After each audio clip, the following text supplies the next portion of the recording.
tenemos 5 declaraciones más del profeta en torno al templo. Así que les voy a pedir que metamos el acelerador para poder concluir esta presentación y no alargarnos tanto. ¿Cómo ven? ¿Podemos hacer comentarios concisos y al punto? Trataremos. Víctor, nosotros sí, pero Salvador, yo no creo. Es la paja en el ojo de tus hermanos. Vámonos a este discurso de abril de 2022, Carlos. Este es el momento.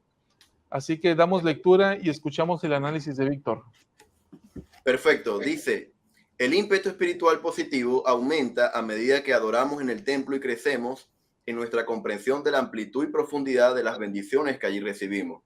Les ruego que contrarresten las cosas mundanas centrándose en las bendiciones eternas del templo. Su tiempo allí les brindará bendiciones para la eternidad. Wow, esta sí está difícil, Salvador. Pero me enfoco en la parte donde dice contrarresten las cosas mundanas centrándose en las bendiciones eternas del templo. ¿Hay distracciones en este mundo? Sí, un montón. Algunas son regulares, otras son buenas, otras son malas y otras son peores. Entonces, aquí hay una fórmula que nos invita o que nos comparte el presidente Nelson. Dice que podemos contrarrestar esas cosas centrándonos en las bendiciones eternas del templo. En otras palabras, es poner nuestra vida en una perspectiva correcta, es decir, hacia dónde queremos apuntar nuestro destino, ya no solamente durante nuestro tiempo en esta tierra, sino más allá de esta vida.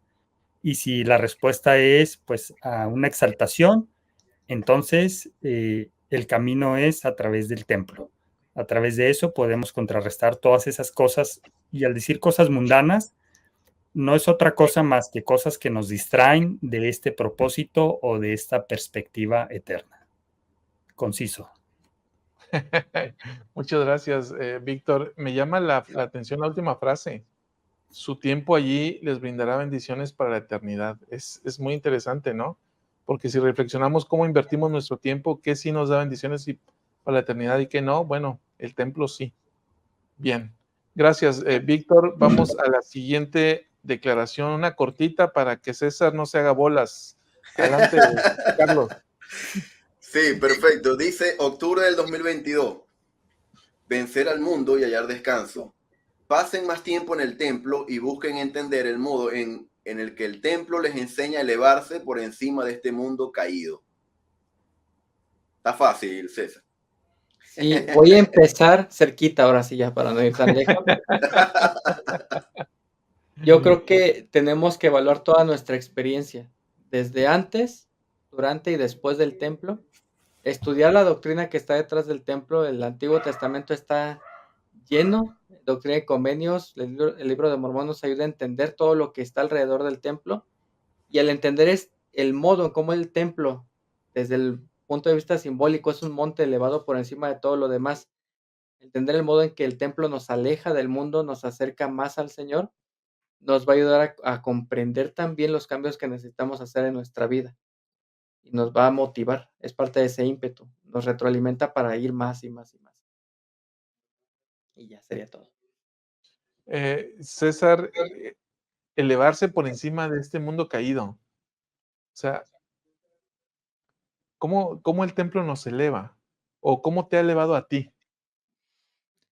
Creo que ha cambiado mis prioridades de una forma en la que tuve la fe para poder casarme cuando estaba todavía estudiando y no tenía bien claro mi trabajo y todo. Fue que afortunadamente mi esposa, en ese tiempo novia, era investida. Y entonces íbamos al templo muy seguido y eso nos ayudó a los 2 a establecer objetivos personales. O sea, a veces ni siquiera platicábamos mucho después del templo, pero ya era una rutina que teníamos que nos ayudó. Y actualmente también creo que me ayuda a tener los pies en la tierra de qué tanto me dejo absorber por el trabajo, qué tanto me dejo absorber por muchas cosas, ¿no? El templo como que te mantiene con la perspectiva de las cosas. Bien. Gracias, César. Vamos con la siguiente. ¿Me ayudas con la lectura, Víctor, para escuchar el análisis de Carlos? Claro, mis queridos hermanos y hermanas, les ruego que se centren en el templo como nunca antes lo hayan hecho. Miren, hasta este punto yo quiero retomar el conteo que hicimos en el programa pasado y de las 36, si no estoy mal con el conteo, de las 36 invitaciones del presidente Nelson, en 12 que yo conté y ahorita continuamos, en 12 habla en cuanto al tiempo y al templo. Entonces, cuando el presidente Nelson nos está diciendo como nunca antes lo hayan hecho, me está queriendo decir en que debo orientar, ¿verdad? El tiempo que estoy usando. Debo orientar. Y yo le decía a mi esposa, mira, una película en Netflix dura 2 horas. No sé, cualquier película del cine dura 2 horas. Y es el mismo tiempo que uno invierte en el templo. Y la inversión que hacemos en el templo es para la eternidad. Es una inversión que hacemos en nuestra familia.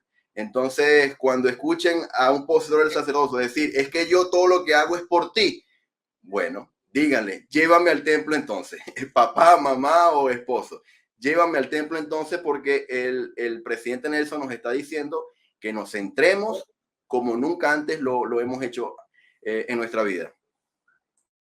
Sí, de ahí esta relevancia, Carlos, en cuanto a pasar más tiempo en el templo. Y de hecho, este discurso, pues fue el discurso de clausura de esta conferencia general, ¿no? Lo recuerdo perfectamente y eso lo dice en las últimas líneas de su discurso. Bien, vamos a la siguiente declaración. Quedan un par de declaraciones más. Me gustaría ponerlas sobre la pantalla para que todos las analizáramos. Pero antes de eso, quiero invitar a nuestros hermanos para que nos sigan esta semana. Vamos a estar transmitiendo todos los días a las 8 de la mañana. El día de mañana voy a estar yo, su servidor, tras el análisis de la asignación de Ven, Sígueme, Romanos y demás, las cartas de Pablo, la fe, las obras, la gracia, la justificación. Me sentí, digamos que inspirado y animado para hablar sobre este tema que me encanta, la justificación y la gracia. Mañana voy a estar haciendo este programa a las 8 de la mañana. Si me gustas acompañar, será maravilloso. Esto es mañana a las 8 de la mañana y a las 7 de la noche, Carlos, también completamente en vivo, vamos a estar viendo este capítulo. ¿Qué vamos a ver ahí, Carlos? Los hermanos de Nefi y Enos, vamos a hablar de las bendiciones y la diferencia en cuanto a la oración. No es lo mismo una bendición que una oración. Vamos a ver las bendiciones de Leí hacia sus hijos Jacob, José. Vamos a analizar cómo Enos consiguió el perdón de Dios y qué hizo subsiguientemente. Entonces va a ser interesante, de verdad, cómo han sido todas las transmisiones junto a César Firman, el invitado especial. Bien, gracias, Carlos. El martes vamos a comenzar esta serie, Víctor, no, más bien esta subserie de la serie El Ministerio de los Apóstoles. Analizamos estudiando la biografía de Jeffrey R. Holland, sus palabras de poder, y el miércoles su análisis discursivo utilizando la inteligencia artificial. Ahorita yo traté de explicarlo, pero no pude, Víctor. Tú desarrollaste un software para poder hacer este análisis. ¿Qué es lo que hiciste y qué es lo que estás obteniendo? Invita a nuestros hermanos a que nos acompañen. Sí, mira, primero comentarles que yo sé que el Elder Holland es el apóstol favorito de muchos, que sus discursos encantan a la mayoría de los miembros, incluyéndome desde luego. Tiene un estilo muy diferente al resto de los apóstoles, me atrevo a decirlo. Y lo que hacemos en esta serie del Ministerio de los Apóstoles, además de analizar o dar a conocer y analizar junto la biografía de cómo fueron preparados hasta llegar a ser apóstoles, también analizamos sus discursos, analizamos sus palabras más frecuentes a través de, sí, como dice Salvador, ¿no? Extraemos de manera automatizada cuáles son las palabras más comunes que utiliza, en este caso el Elder Holland, y también cuáles son las frases más comunes, para de ahí derivar cuáles son los énfasis de su apostolado o qué son las cosas en que él está más interesado que nosotros aprendamos.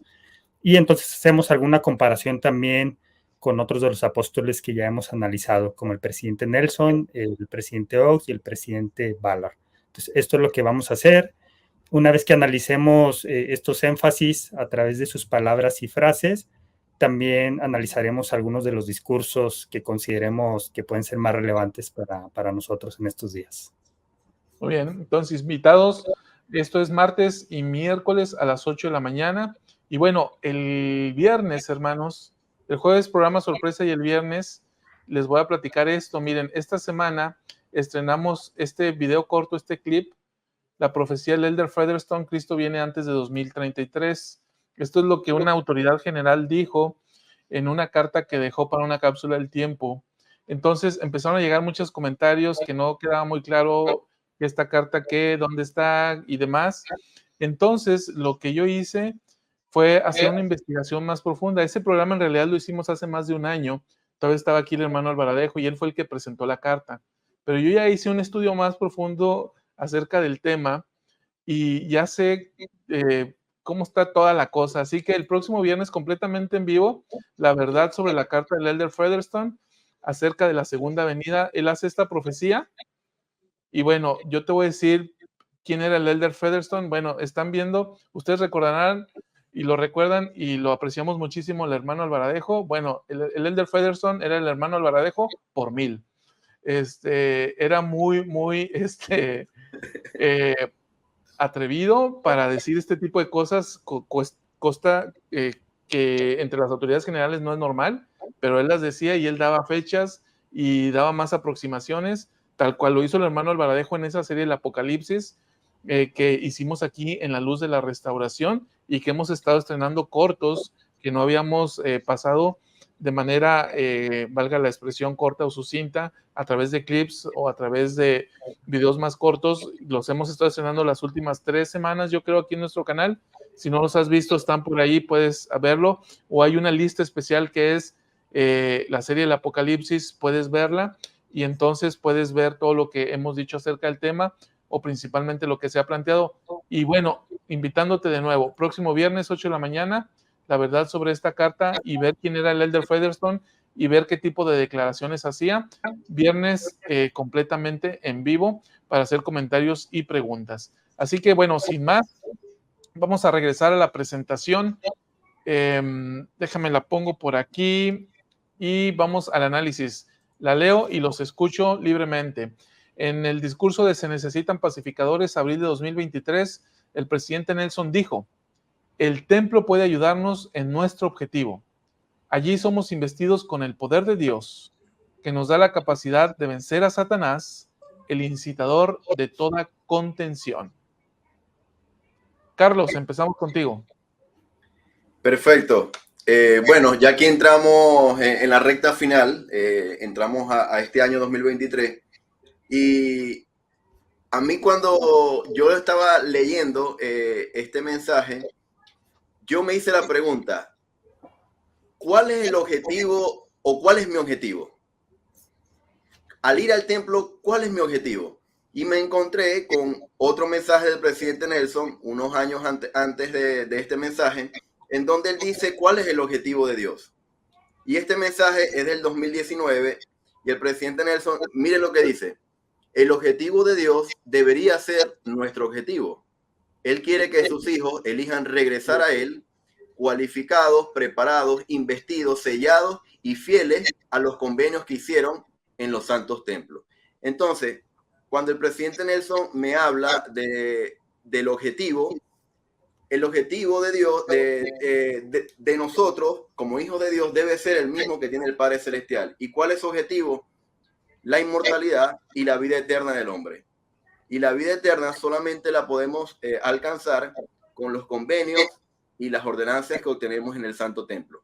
Entonces, es interesante cómo el presidente Nelson, una vez más, entrelaza, ¿verdad? Inclusive el plan de salvación o la doctrina del plan de salvación con el templo y de la manera en que nos está diciendo que nuestro objetivo debe ser el mismo del Padre Celestial y que él tiene para nosotros, que nos preparemos, que lleguemos cualificados y listos nuevamente a su presencia.